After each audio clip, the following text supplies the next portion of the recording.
Hey gang, this is Martin Rickman from Blogger So Dear, here to talk a little bit about our possible Cinderellas in the making in the 2012 NCAA Tournament. First off, start by talking about a team that probably shouldn't even be mentioned in the Cinderella conversation, but just because based on the fact they're an 11 seed in the tournament, we got to talk about them. That's the NC State Wolfpack. They're ranked 11 spots higher than the 6th seed San Diego State. Mark Gottfried's bunch is playing well at the right time. They won 4 of their last 5 games, that 5th being a 2-point loss to UNC in the ACC semifinals.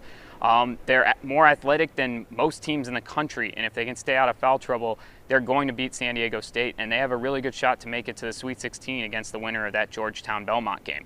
Speaking of Belmont, they're another team that has a good shot. They're 13th seed against Georgetown, and they're a really, really good basketball team. They're ranked in the top 25 in the KenPom ratings.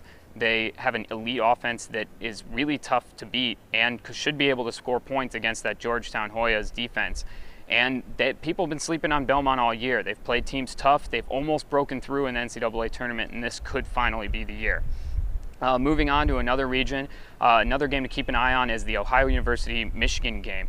The Bobcats are just spectacular defensive ball club under John Groce. They play disciplined ball. They can score points when they have to have them, and they're a team that's been growing together all year. They took a little bit off in conference play, but looked like a borderline top 25 team earlier this season. Almost took Louisville out early on, and they're a team that really could pose problems for the Wolverines.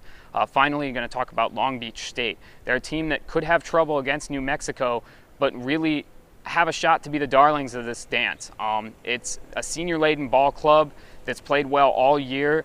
They rank really well in all the computer rankings, and they're a good team. We all know New Mexico's troubles in the postseason under Steve Alford. We know Steve Alford has had trouble in March before, and they just might be knocked out by Long Beach State. That's about it, unless you want to talk about VCU. I think they don't match up all that great against Wichita State, but we all know all you need to talk about is just Shaka Smart. That's it. So, love to hear what you guys think. Who are your darlings for the dance? Who are your Cinderellas? And am I the crazy one for thinking that these are the 4 teams that could move on? Mention them in the comments and drop by on the site and let me know. Otherwise, enjoy the madness. This is Martin Rickman from Blogger So Dear saying thanks and go Deeks.